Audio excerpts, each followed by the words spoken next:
सबसे पहली चीज़ जो पहले जय और रचना हम दोनों बोल चुके हैं कि कंसिस्टेंसी।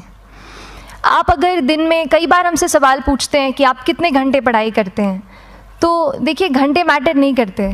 कोई 17-18 घंटे हमें नहीं पढ़ना है, इतना हम पढ़ भी नहीं सकते। एक दिन पढ़ सकते हैं, दूसरे दिन नहीं पढ़ पाएंगे। 5 से 6 घंटे ही आपको देने हैं या उतने निकालने हैं, पर वो जो वक्त आप अपनी पढ़ाई को देते हो वो कंसिस्टेंटली आपको रोज़ उतना ही अपने पढ़ाई को देना है। Consistency is the key, that is the first and the most important thing जो आपको ध्यान में रखनी है। दूसरी चीज़ इस एग्ज़ाम में मुझे लगता है इक्वली इम्पॉर्टेंट है, इसलिए अपने आप को मोटिवेट रखना, अपने आप को बूस्ट करते रहना, वो भी इक्वली इम्पॉर्टेंट है। और इसीलिए अपने आप पर भरोसा बेहद ज़रूरी है। You need to have a faith in yourself कि अगर आपने इसमें कदम रखा है, अगर आपने सोचा है कि आप सिविल सर्विस एग्ज़ाम देना चाहते हैं और देंगे, तो आपको ये ठान के उसमें जाना है कि हाँ मैं ये कर सकता या कर सकती हूँ। ये एक अपना मोटिवेशन, अपने साथ एक फेथ, बिलीफ अपने ऊपर आपको हमेशा रखना है। कमिंग टू प्रेपरेशन की कैसे तैयारी करनी है, बहुत सारी बातें आप सुन चुके हैं कि आंसर राइटिंग में कैसे करना होता है, आंसर राइटिंग का स्ट्रक्चर कैसा होना चाहिए। तो मैं शुरू में सबसे पहले ये कहूँगी कि मेरे प्रिपरेशन का बेस 2 चीज़ें रहीं। पहला था करंट अफेयर्स। करंट अफेयर्स इसलिए मैंने उसी से शुरुआत की क्योंकि करंट अफेयर्स सबसे इंटरेस्टिंग पार्ट होता है। कई बार आपको हिस्ट्री कभी बोरिंग लगेगी, कई बार आपको लगेगा ज्योग्राफी इतना, कभी हर किसी के अपने अपने फेवरेट्स होते हैं। तो मुझे वो 2 सब्जेक्ट्स लगते थे कि यार इतना मन नहीं करता है, लेकिन न्यूज़पेपर्स और करंट अफेयर्स में जो भी नया चल रहा है वो मुझे हमेशा इंटरेस्टिंग लगता था। इंटरनेशनल रिलेशंस में क्या हो रहा है, क्या सोशल रियलिटीज़ हैं, कहाँ क्या हुआ, उसका क्या इम्पैक्ट पड़ेगा एडमिनिस्ट्रेशन पे और हमारी कंट्री पे, तो उसको आप अपना एक बेस बना सकते हो।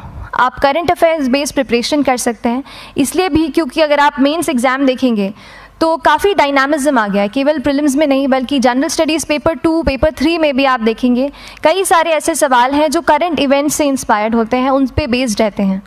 तो जब आप न्यूज़पेपर बेस्ड, करंट बेस्ड पढ़ाई करते हैं तो वो आपका प्रिपरेशन वहाँ से भी कवर हो सकता है।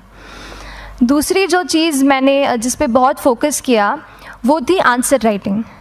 तो आंसर राइटिंग का, जैसे खान सर बता रहे थे कि आंसर राइटिंग की प्रैक्टिस बहुत की, तो उसके पीछे मेरा ये था कि जब मैं हमेशा प्रीलिम्स का कोई भी पेपर टेस्ट देती थी, हम मॉक टेस्ट देते हैं, तो मॉक टेस्ट देती थी तो हमेशा मेरे मार्क्स करीब 90 to 110, 120, इससे ऊपर मेरे कभी मार्क्स नहीं जाते थे।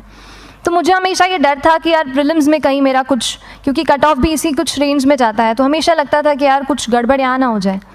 लेकिन जब मैंने आंसर राइटिंग की और मेंस एग्ज़ाम के बारे में जाना, तब मुझे लगा कि आंसर राइटिंग एक ऐसी चीज़ है, मेंस एक ऐसा फेज़ है सिविल सर्विस एग्ज़ाम का जहाँ पे आप अच्छे से तैयारी कर सकते हैं। And if you have written the answers, if you know कि you have covered the points well, if you have included उसमें कुछ आपने facts, international reports, government schemes, आपने कुछ ऐसे उसमें सॉल्व भी डाला है, तो जो रिज़ल्ट आएगा वो सेटिस्फैक्ट्री ही आएगा, अच्छा ही आएगा। तो मेंस एक ऐसा पार्ट है जिस पे आप काफ़ी बैंक ऑन कर सकते हो। मैं जब पर्सनालिटी टेस्ट भी मैंने दिया तो इस बार भी आप नंबर्स देखेंगे तो आसपास की रैंक के हिसाब से मेरे नंबर्स उसमें कम हैं, लेकिन it is just the general studies and the answer writing part, जो मेंस के जो वो है मार्क्स हैं या मेंस का जो एक फैक्टर रहा, वो मेरे लिए सबसे ज़्यादा इंपॉर्टेंट डिसाइडिंग फैक्टर रहा है। तो अपना एक्सपीरियंस यही बताऊँगी कि आंसर राइटिंग पे आप विशेष फोकस कीजिए। जैसा स्ट्रक्चर आपको बता ही चुके हैं कि इंट्रोडक्शन में कैसे आपको शॉर्ट रखना है, बॉडी एंड देन कंक्लूजन, उसमें छोटी चीज़ जैसे मैं अभी मेंशन कर रही थी, आप एक इंश्योर कीजिए कि देखिए जो भी एग्जामिनर आपकी कॉपी चेक कर रहे हैं वो दिन में 10, 15, 20 कॉपीज़ चेक कर रहे हैं, तो उन सब से आपको अलग कैसे आप अपनी कॉपी दिखा सकते हो, ये चीज़ आपका प्रेजेंटेशन और आप जिस तरीके से आंसर लिखते हो कंटेंट को, वो मैटर करेगा। आप इंश्योर कर सकते हैं कि आपके आंसर में कुछ फैक्ट्स, गवर्नमेंट की स्कीम्स, कुछ कमिटीज़ बैठती हैं, जैसे एक प्रिवेसी पे जस्टिस BN श्रीकृष्णा कमेटी की रिपोर्ट आई है, तो आप मान लीजिए आपको कोई प्रिवेसी पे सवाल आ गया तो आपने उन कमेटी का नाम कोट कर दिया। ऐसे बहुत सारी कमिटीज़ होती हैं। कुछ इंटरनेशनल रिपोर्ट्स आते हैं, वो आप उनको इनके बारे में लिख सकते हैं। इंडिया का मैप आप बना सकते हैं। मैंने सीख लिया था कि 10-15 सेकेंड्स में कैसे जल्दी से मैप बनाना है और उस पर कैसे पॉइंट कुछ करना है, कुछ लोकेट करना है। तो ये कुछ ऐसी चीज़ें हैं जो आपके आंसर्स को एनरिच करेंगी और प्रेजेंटेबल बनाएंगी।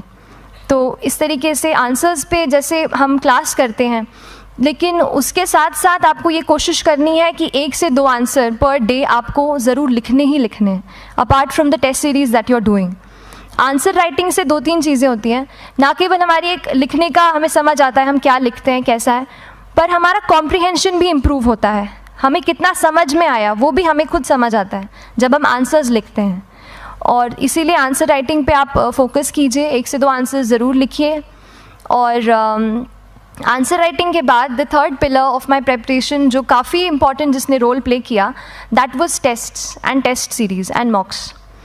देखिए हम पढ़ रहे हैं यहाँ पर, I will also come to the point कि हम कैसे दिल्ली, भोपाल और इंदौर में प्रिपेयर करके बिना दिल्ली जाए हम कैसे कर सकते हैं, I will come to that point. पर उसके पहले टेस्ट की थोड़ी बात कर लेती हूँ कि टेस्ट देना क्यों ज़रूरी है।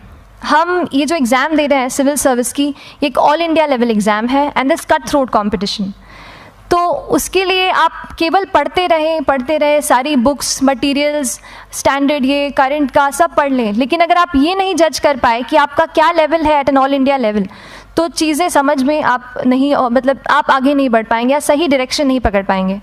तो इसलिए आप टेस्ट से घबराइए मत। कई बार टेस्ट का इनर्शिया होता है, ऐसे लगता है कि जब तक पूरा सिलेबस कंप्लीट नहीं कर लूँ तब तक टेस्ट नहीं दूंगा, लेकिन सच में बात ये होती है कि जब तक हम जीएस के मतलब पेपर देने अंदर भी घुसते हैं ना, तब भी उस सेकंड पे लग रहा होता है कि कुछ छूट गया है हमारा।